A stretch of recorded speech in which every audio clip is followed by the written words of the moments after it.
Hi friends, ఈరోజు అయితే ఒక మంచి బ్రేక్ఫాస్ట్ మీకు చేసి చూపించబోతున్నాను. బఠానీ గుగ్గులు అండి. వీటిని మా సైడ్ బఠానీ గుగ్గులు అంటారు.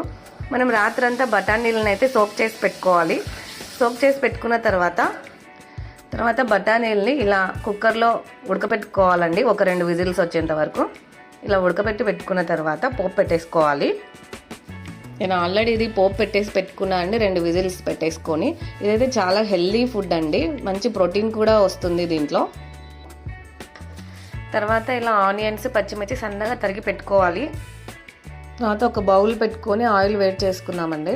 కొంచెం సరిపోతుంది ఆయిల్, దీనికి ఎక్కువేం అవసరం లేదు.